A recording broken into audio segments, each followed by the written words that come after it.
Vou dar início a esta sessão. Gostaria de agradecer a presença de todos vós, vejo aqui muitas caras conhecidas. Queria fazer um agradecimento especial a uma pessoa, à Evi, que na segunda-feira teve um acidente muito grave, quando vinha para a sessão da Academia das Ciências, para a entrega do Prémio Personalidade Lusófona ao Bispo Dom Ximenes Belo. Na altura enviou um SMS a dar conta disso, que não podia estar nessa sessão, e é com muito gosto que está cá hoje. E antes ela está viva e linda. Até porque, como eu também aqui refiro no livro, esta campanha, para além de tudo o que bom nos trouxe, a mim pessoalmente proporcionou-me conhecer várias pessoas extraordinárias. Eu não referi ninguém porque, obviamente, não conheci todas as pessoas que estiveram diretamente envolvidas nesta campanha e não queria ser injusto, porque quando se refere a pessoas esquece sempre alguém, mas certamente a Evi foi uma das pessoas em que eu pensei quando escrevi essa passagem. Para além da vossa presença, obviamente que gostaria de agradecer muito a presença do Dr. Fernando Nobre, que é, como sabem, desde terça-feira, o Presidente Honorário do MIL, o que é para nós uma grande honra e, sobretudo, uma grande responsabilidade. Nós temos, de facto, a noção da responsabilidade que é termos como Presidente Honorário o Dr. Fernando Nobre, e o que eu lhe disse, desde ontem, e que reitero publicamente, é que nós tentaremos estar à altura dessa honra que é para nós o Dr. Fernando Nobre ter aceito ser nosso Presidente Honorário. Este espaço que foi inaugurado há poucos meses, mais precisamente no dia 18 de novembro, onde decorreu a nossa primeira Assembleia Geral, é um espaço exíguo. Nós tínhamos a percepção que não seria suficientemente grande para vos acolher a todos vós, enfim, sem que alguns de vós tivessem que ficar em pé. No entanto, nós fizemos questão de ser aqui, de realizar aqui esta sessão. Em primeiro lugar, porque esta, de facto, é a nossa casa, é a nossa sede, e até era um bom pretexto para que o Dr. Fernando Nobre a pudesse conhecer em primeira mão. E, por outro lado, como há pouco o Nisa lembrava, foi também aqui, neste mesmo espaço, onde se realizaram várias reuniões de apoiantes desta candidatura, da candidatura do Dr. Fernando Nobre,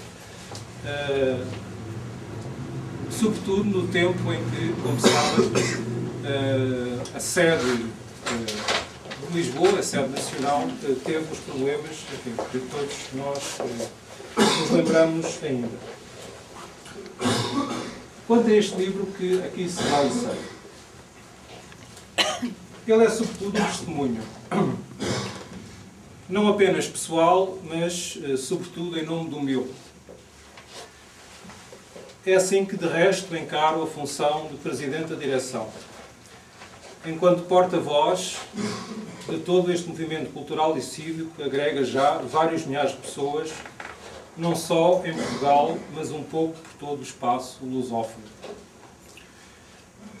Ele vale, pois, sobretudo, como testemunho do apoio do MIL à candidatura presidencial do Dr. Fernando Nobre. Apoio que, como sabem, foi dado logo na primeira hora e que foi, posso dizê-lo, unânime no seio da então Comissão Executiva, agora a Direção. Na altura o MIL era um movimento informal, tinha órgãos, o órgão diretivo tinha essa designação, Comissão Executiva. Entretanto, formalizámos, enquanto associação registrada oficialmente, e, por obrigação estatutária, o órgão diretivo passou a designar-se, como é comum, direção. Mas os membros dessa Comissão Executiva transitaram todos para a atual direção do MIL. Essa decisão, de facto, como disse, foi unânime, porque todas as pessoas da direção do MIL, pessoalmente e espontaneamente, cada um por si, assumiram apoiar esta candidatura. Esse até o caso do Rui Martins, o vice-presidente do MIL, antes mesmo de o MIL, enquanto tal, ter declarado o seu apoio oficial à candidatura do Dr. Fernando Nobre, se ter inscrito enquanto voluntário, dando conta desse apoio pessoal a esta candidatura. E destaco também aqui, como aliás eu faço no livro, o papel do Rui, porque ele foi, de todos os membros da direção do MIL, aquele que de longe mais trabalhou em prol da sua candidatura. Ainda que isso tenha sido, por algumas pessoas, mal interpretado, já que o apoio do Rui Martins, em particular, sempre foi um apoio sincero, genuíno, e o Dr. Fernando Nobre saberá que ele, sabe, de facto, sempre esteve ao serviço desta candidatura. Como também sabem, isto é recordado logo a abrir o livro, o apoio do MIL deveu-se a duas razões essenciais. Em primeiro lugar, pela paixão lusófona do Dr. Fernando Nobre. E quem já ouviu falar do Dr. Fernando Nobre da comunidade lusófona sabe daquilo que eu falo. Eu, ainda na terça-feira, quando nos reunimos e onde foi feito o convite para que o Dr. Fernando Nobre fosse o nosso presidente honorário, falámos, como falamos sempre, de algumas regiões lusófonas pelo mundo, nomeadamente Malaca, e é sempre comovente ouvir o Dr. Fernando Nobre falar da comunidade lusófona espalhada por todo o mundo. De facto, como eu também digo várias vezes ao longo deste livro, a lusofonia está cada vez mais presente nos discursos políticos, e é bom que isso aconteça. Está também cada vez mais presente no discurso mediático, e nós assinalamos isso e registramos isso como um bom sinal. Até há pouco tempo, expressões como comunidade lusófona, espaço lusófono e até mesmo economia lusófona eram expressões que não apareciam nos jornais, no discurso mediático, que se pode ouvir nas televisões e nos jornais, e cada vez aparece mais esse tipo de expressões. Isso é significativo. É um sinal dos tempos, é sinal de uma viragem geoestratégica não só de Portugal, mas de todos os países da CPLP. Ora, a nós parecia-nos e parece-nos que na chefia do Estado português deveria estar alguém que conhecesse profundamente o que é a comunidade lusófona, o que é o espaço lusófono. E, sem desqualificar nenhum dos outros candidatos, nós nunca entramos por esse caminho, até porque achamos que não era de todo necessário. O Dr. Fernando Nobre é, de longe, dos candidatos, aquele que tinha o mais profundo conhecimento do espaço lusófono e da comunidade lusófona. E, mais do que um conhecimento, tinha um profundo amor por essa mesma comunidade lusófona que se espalha por todo o mundo. A segunda razão pela qual nós apoiamos a candidatura do Dr. Fernando Nobre, como também desde logo dissemos, tem a ver com a condição suprapartidária do Dr. Fernando Nobre. Nós também sempre dissemos que isto, se fosse apenas uma disputa entre o professor Cavaco Silva e o Dr. Manuel Alegre, nós não tomaríamos posição, porque aí estariam apenas em luta candidatos de extração partidária. E, obviamente, pessoalmente podemos considerar mais um ou outro, mas aí não haveria uma razão substantiva que nos levasse, de facto, a tomar posição. Para mais, lembro que, na nossa Declaração de Princípios e Objetivos, se fala expressamente do nosso propósito de pugnar pela revitalização da nossa democracia. Portanto, nesse aspecto, o Dr. Fernando Nobre, também por essa via, preenchia, enfim, todos os requisitos que nos levaram a apoiá-lo expressamente. Tendo sido, como disse, essa decisão unânime no seio da então Comissão Executiva do MIL, ele não o foi, como certamente era previsível, eu próprio o esperava, no seio de todo o universo do MIL. Houve gente que contestou a conveniência do MIL não em apoiar o Dr. Fernando Nobre, mas em tomar posição, em apoiar expressamente um candidato presidencial, e, em virtude disso, houve gente que saiu. Posso até citar um nome, até porque é uma pessoa que eu muito respeito e que, entretanto, com quem restabeleci todas as relações de amizade, com quem tinha, que é o Amândio Silva. O Amândio Silva foi um membro fundador do MIL, foi o ex-secretário-geral da Fundação Luso-Brasileira, neste momento presida uma associação, que é a Associação Mares Navegados. Foi uma pessoa que, quando nós decidimos apoiar o Dr. Fernando Nobre, saiu com estrondo, como dizia, até fez publicar no Jornal de Letras um comunicado, que ocupava quase meia página, a repudiar esse mesmo apoio do MIL ao Dr. Fernando Nobre. Os mídia gostam de sangue, como toda a gente sabe, e apanharam logo isso. Houve um dia que eu estava, já não sei bem onde, estava no Paço da Independência, até acho que foi no lançamento da Nova Águia, e recebi um telefonema do Brasil, da correspondente à agência Lusa do Brasil, a pedir explicações sobre uma alegada fratura. Era assim a notícia. Aliás, se vocês forem aos motores de busca, ao Google, que passa publicidade, ainda verão o eco que essa posição teve, falando de uma alegada fratura no seio do MIL a respeito do apoio que nós demos à candidatura do Dr. Fernando Nobre. Não houve fratura, a direção do MIL manteve sempre coesa.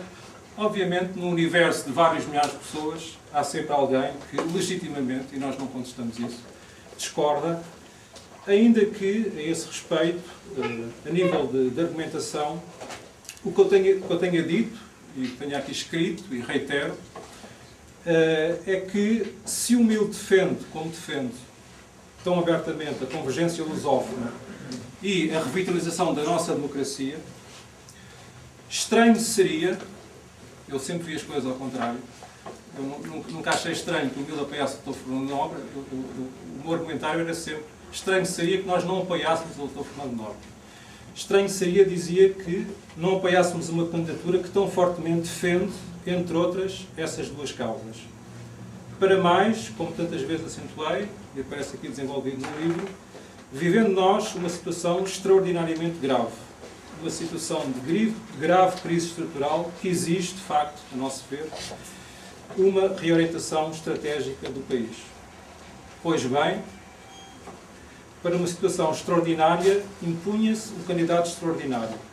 Tendo surgido esse candidato, espontaneamente, eu nunca sempre achei também ofensivo aquelas insinuações que surgiram ao princípio, que o Fernando Nobre tinha sido lançado por manobras partidárias ou de vinganças pessoais. Eu não conheço muito bem o Dr. Fernando Nobre, no sentido pessoal, mas conheço o suficiente para ter sempre a certeza que isso era um boato sem qualquer fundamento. Aliás, qualquer pessoa que conheça minimamente o Dr. Fernando Nobre, que já o tenha ouvido falar, percebe a sua autenticidade, a sua verticalidade, a sua convicção, para nunca ter dado crédito a esse tipo de boatos que surgiram, mas surgem sempre. A certa altura, posso-vos até dizer, até surgiu um boato que o MIL seria uma espécie de guarda avançada da maçonaria para dar cobertura, não sei bem aqui, ao Dr. Fernando Nobre, enfim, as coisas que surgem, os boatos que surgem sem qualquer fundamento. Nessa medida, a posição do MIL não foi sequer, a nosso ver, um ato de coragem, apenas de coerência. Pode ter parecido estranho a algumas pessoas, mas que noutras latitudes seria, de certo, muito mais facilmente compreendido. Em alguns países, como é sabido, e não muito longe de nós, até os jornais, falo, por exemplo, na Inglaterra, nos Estados Unidos, até os jornais declaram a sua opção em eleições importantes. E não só presidenciais, como sabem. Por cá, temos essa má tradição de ficar em cima do muro. Essa má tradição da neutralidade incoerente e inconsequente. Aquela tradição da crítica, de café, toda a gente fala mal, e quando há uma real oportunidade de mudar, as pessoas não dão a cara. Isso, infelizmente, ainda acontece muito, mas também aqui esta candidatura penso que foi importante para mudar essa má tradição. Em Portugal, como no espaço lusófono, não há só boas tradições, também há más tradições, e essa é certamente uma das piores tradições que nós ainda temos. Essa crítica pequena, baixa, mesquinha, inconsequente, quando há, que impede ou que obsta à mudança. A campanha de quase um ano não foi fácil, como sabemos. Houve até momentos em que o barco parecia estar a meter água por todos os lados. E muitas das pessoas que aqui estão, que participaram nas reuniões que se realizaram aqui, sabem bem do que eu estou a falar.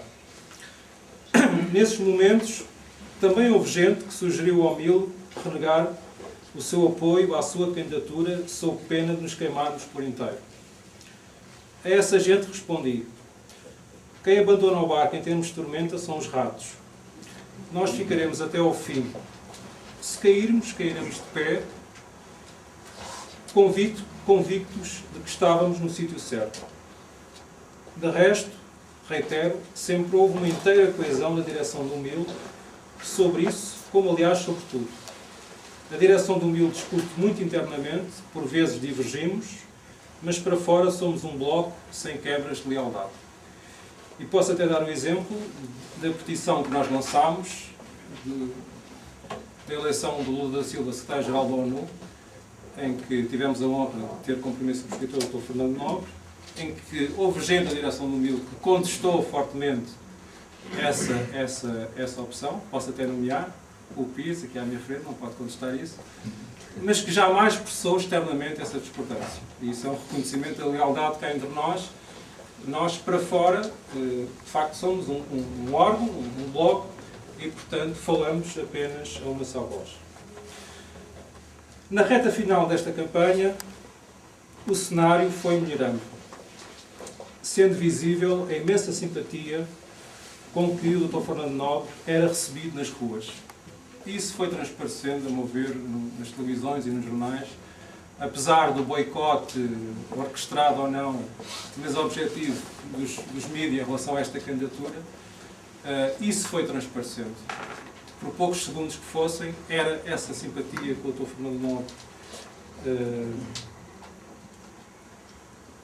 manifestava e nas suas ações de rua, isso transpareceu e isso foi importante para alguma viragem.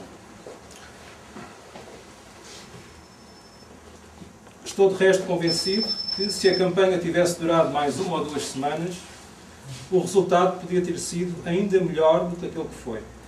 E foi já um resultado extraordinário, face a todas as contingências, que também são aqui lidas no livro, de uma candidatura sem apoio partidário e, nessa medida, sem uma base logística que, à partida, garantisse uma campanha com todas as condições, como os outros candidatos tiveram, para além até das questões de ordem financeira que o não apoio partidário implica.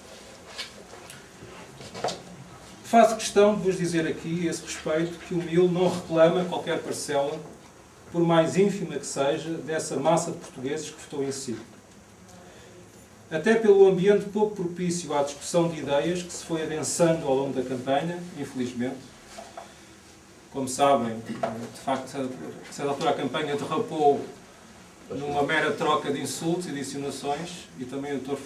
Fernando Nobre marcou a diferença, não indo por esse caminho, persistindo em defender ideias e apresentar propostas, mas de facto foi esse o clima de campanha que se criou. Mas por isso dizia, eu julgo, e já o disse publicamente, que a maioria dos eleitores que votou no Dr. Fernando Nobre fê-lo por uma única, mas suficiente razão: por reconhecer em si um homem bom. Por isso, este resultado é todo seu. Foi em si, na sua pessoa, no seu caráter, que as pessoas votaram. Ainda há poucos dias, trocava essas impressões com o António Carlos Carvalho, uma pessoa que esteve no almoço lusófono 10 de julho, não sei se está recordado, senhor com barbas, que até se assumiu como monárquico, esteve connosco nesse almoço, e ele dizia isso, tinha também essa percepção, que as pessoas votaram no Dr. Fernando Nobre, não foi por razões geoestratégicas, nem sequer por razões políticas, a maior parte delas, nesse sentido. Votaram porque, de facto, reconheceram no Dr. Fernando Nobre essa verticalidade, essa honestidade de que tão precisamos, que tão precisados estamos. O livro termina com uma pergunta: e agora, Fernando Nobre? Mas essa é uma pergunta que não tenho que responder, pelo menos para já. Quem o acompanhou ao longo deste ano sabe do seu esforço quase sobre-humano para ter chegado até aqui. Lembro-me de uma imagem que usou num encontro público, num encontro de bloggers que se realizou na sua sede, em que disse, enfim, mais ou menos isto, cito de memória: sinto-me como um náufrago. Agora das duas uma. Ou deixo-me afundar, ou procuro chegar com todas as minhas forças à terra firme. O Dr. Fernando Nobres chegou herculeamente à terra firme e agora tem todo o direito ao seu descanso. Só esperamos é que seja curto. Nós esperaremos o tempo que for preciso e esperemos ativamente, não passivamente, também aí seguindo o seu exemplo, que ficará sempre para nós como um exemplo maior de empenhamento cívico.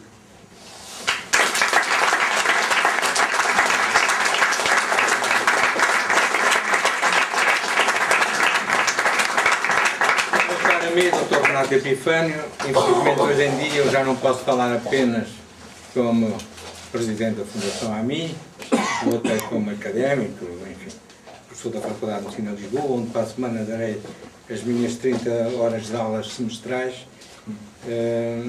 Eu tenho de ter extremamente cuidado depois ao falar, até porque a comunicação social está presente.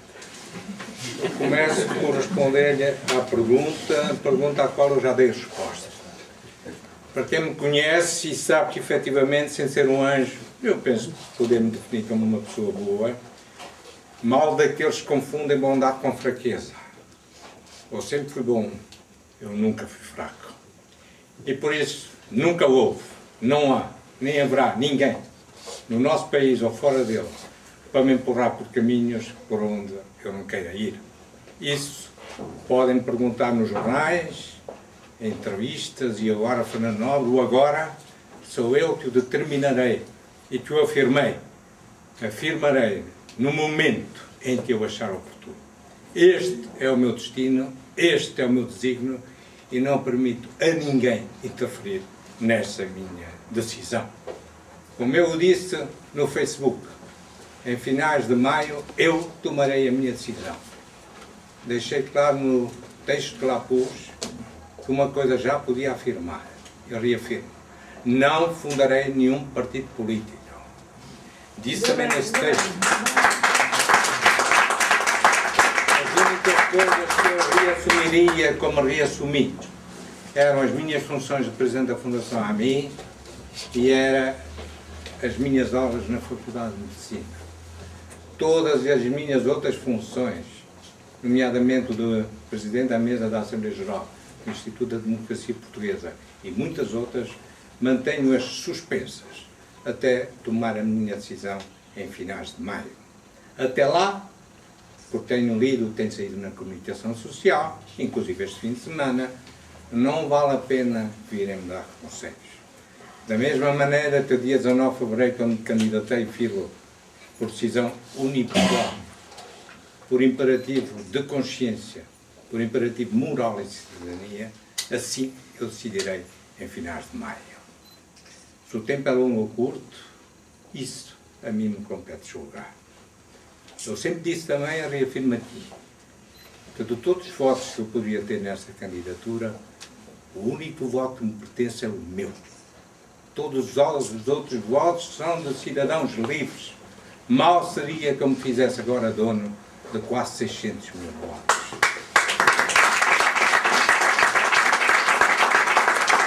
Eu sou um homem com coerência, determinado, não duvidem, em prosseguir os meus objetivos de vida. Eu aceitei estar aqui hoje pelo profundo respeito intelectual e pela amizade que nutro pelo Renato Epifânio e pelo que o MIL representa. Eu sou, efetivamente, o resultado de uma profunda miscigenação racial, cultural e nacional. Eu descendo no espaço lusófono de portugueses, muitos neste país, Douro e Minho, mas descendo também de brasileiros e nunca me esqueço, porque tenho muito orgulho nisso, de ter uma trisavó, princesa Cabinda. Mas descendo também de franceses e de holandeses. Isso faz de mim, quanto a mim, o verdadeiro português. Aquilo que eu tenho nas suas gêneses, reconhecendo-as e sabendo-as, toda uma multiplicidade de raças, de povos e de nacionalidades. A lusofonia para mim, por isso, não é uma palavra vaga. Sinto, tenho em mim, nos meus genes, e quanto mais viajo, mais constato que efetivamente está aí uma base fortíssima, na qual os países de expressão lusófona, os falantes da língua portuguesa, atual ou arcaica ou modificada, poderiam alicerçar todo um futuro muito diferente daquilo que temos tido. E nisso vou ao encontro de um homem que conheci, que respeito profundo, e está ali, o Agostinho da Silva. Tive a honra de o receber várias vezes, tive a honra de o visitar em sua casa, tenho a honra de ter, desde a primeira carta, não sei se a última, mas a primeira das cartas que ele enviava a alguns amigos, explicitando os seus pensamentos. Na perspectiva daquele vulto que ele está, que eu entendo a lusofonia. Acho que temos estado todos extremamente adiados, e quando falamos de um pequeno país, estamos todos profundamente enganados. Se nós olharmos Portugal, nós vemos o mundo. Saibamos nós estabelecer as pontes, o diálogo indispensáveis para que nesta comunidade dos falantes da língua de Camões possamos construir um futuro muito mais digno para todos nós e, assim fazendo, dar um contributo inestimável para a Europa e para o mundo também. Foi nesse sentido que eu aceitei ser o presidente honorário do MIL, com muita honra. E no dia em que o meu amigo, o Dr. Renato Epifânio, foi à minha fundação fazer-me esse convite, por acaso eu até lhe disse que a nossa entrevista vai ter de ser curta, porque logo a seguir eu recebo o arcebispo resignatário do Lubango, o meu querido amigo, Dom Zacarias Camões. E inclusive eu tive a felicidade de vos poder apresentar aquele grande vulto, o Prémio Sakharov, que não foi o cardeal de Angola na sessão do Alexandre Nascimento, por circunstâncias que não vale a pena aqui explicitar. Tenho, pelo mundo fora, muitos amigos falantes. Do arcaico, como eu digo, como se fala em Baticalô, ou em Trincomalee, no Sri Lanka, ou em Malaca, até ao deserto da Mauritânia, ao Benin, onde os nossos apelidos ficaram. E é por isso que eu, na altura, defendi como um dos meus desígnios, que serão sempre, até o fim da minha vida, uma lusofonia global e particularmente dinâmica. Mas para isso é preciso que se saiba do que está a falar e que se conheça essa realidade. Sobre a minha candidatura, não direi uma palavra. Digo que eu entrava em período de retiro, em período de nojo. Posso-vos dizer que a segunda-feira terei uma entrevista, pessoa alargada, com o meu amigo Mário Crespo. E que dia 2 de março serei entrevistado pela RTPN para comentar a atualidade política nacional e internacional. Continuarei a não dizer uma única palavra sobre a minha candidatura. É um processo que eu encerrei dia 23 de janeiro. O futuro a Deus pertence. O meu futuro a Ele pertence, à minha família, a mim e aos meus amigos. Decidirei sim, mas como também pus no Facebook, não aceitarei nenhum cargo governamental, seja ele proposto, seja por quem for, venha de onde ele vier. Continuarei o meu rumo e só na altura certa exprimirei os meus sentimentos profundos. Uma candidatura como aquela que eu personalizei é uma candidatura irrepetível. Só a minha mulher e os meus filhos saberão o que é que essa candidatura exatamente representou. Não é por acaso que em 100 anos da República, efetivamente, nunca houve uma candidatura com essas características. Agora, uma coisa também, tomei consciência. Já sabia que no nosso país todos os portugueses eram treinadores de futebol e até eram médicos. Fiquei a saber que todos os portugueses sabem o que é preciso fazer para ser Presidente da República. Dependem que não haja mais corajosos para usarem-se a erguer, para irem à luta, para saberem o que se arrisca quando se entra num combate desses. E para aqueles que hoje, e nos jornais, me põem essa pergunta e dizem que já não volto a dizer, porque quando eu tiver de falar, eu falarei, assim será, efetivamente. Enfim, entenderam que eu só falo quando entendo de falar, mas para todos aqueles que consideram que é assim tão fácil, por favor, tenham a coragem, façam. Vocês vão ver pelo que vão ter que passar. Eu decidirei do meu futuro, em consciência sempre, mas tendo em conta realidades das quais eu não posso abstrair. Tenho a perfeita noção das minhas responsabilidades, mas eu sou apenas dono do meu futuro. Esse é meu e de mais ninguém. Os vossos são vossos. Caso o futuro vá no sentido de que alguns tanto anseiam, nessa altura veremos se ainda ousam apostar numa candidatura da pura cidadania. Caso entendam seguir outras vias, por favor, nós somos seres livres e como seres livres devemos continuar. É assim a minha maneira de ser e de estar. Eu felicito o Dr. Renato Epifânio pela feitura desse livro. Outros haverá, de certeza, e um dia, por que não, com toda a poeira a sentar, talvez ponha também umas notas em papel. Tudo que está aqui escrito foram textos, foram sendo publicados pelo Mil e no Facebook pelo Dr. Renato Epifânio. Tudo o que está aqui é da sua exclusiva responsabilidade. Tudo o que eu escrever ou disser serão da minha exclusiva responsabilidade. Mas não posso deixar de lhe dizer que a pergunta que há uma semana saiu no Sol e agora na Nova, e a sua pergunta que termina este livro, eu só tenho isso para dizer, meu querido amigo. Finais de maio, eu vou-me pronunciar. E até lá, não direi uma palavra sobre a questão do meu futuro. O meu futuro vai continuar a mim, o meu futuro vai continuar pelo mundo fora, o meu futuro vai continuar a preocupar-me de tudo quanto me preocupei até hoje, a cidadania, os direitos humanos, a ajuda humanitária, as alterações climáticas, os povos em perigo, as doenças esquecidas. É esse o caminho mestre da minha vida, é esse que vou seguir. Se entender um dia lançar-me para um outro desafio, como aquele que eu enfrentei este ano, eu saberei decidir, mas será sempre da minha exclusiva decisão. Estão muito enganados aqueles que, durante toda a minha candidatura, ousaram afirmar certas mentiras, porque, repito, não há força em Portugal nem no mundo que me empurre para onde eu não quero ir. Nem mesmo vós, meus queridos amigos, que eu tanto respeito. Não é possível. São decisões solitárias, soberanas, bem pensadas, e que só a pessoa, ela própria, pode decidir. Mais ninguém no seu lugar, e assim eu farei. Um abraço a todos vós, esperando ver-vos noutras ocasiões e esperando, sobretudo, que essas relações foram criadas de amizade, de profunda e genuína amizade, ouso dizer, e não de agendas pessoais complicadas, porque também as há, que essas relações pessoais possam ser mantidas por aqueles que as querão manter. Do meu lado, na base dessas premissas, podem contar com a minha.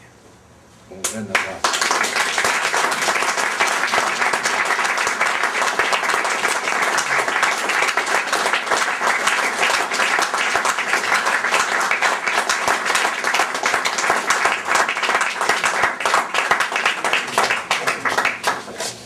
Queria anunciar que no dia 19 de março vamos ter aqui um outro evento importante, ainda a propósito dos 15 anos da CPLP. Vamos promover um debate sobre a forma como a CPLP é tratada nos mídias e na blogosfera. Teremos a presença de vários jornalistas.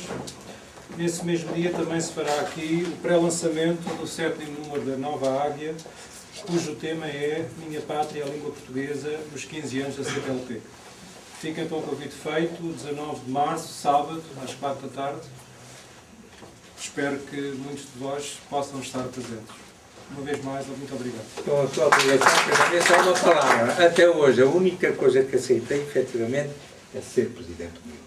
Posso-vos dizer que há uma cidade prestigiada do país que me convidou para o seu Conselho Estratégico, que não tenho dúvida que agora alguns convites irão cair. Para pensar Portugal. E eu deixei bem claro que nunca antes do próximo ano académico. Esta foi a única proposta que aceitei e repito com muita honra que os vossos objetivos têm para com eles a maior empatia e mesmo uma total sintonia. Muito obrigado. Agora já tinha aqui a dar Fernando para confraternizar com alguns amigos. Podemos falar um bocadinho da campanha?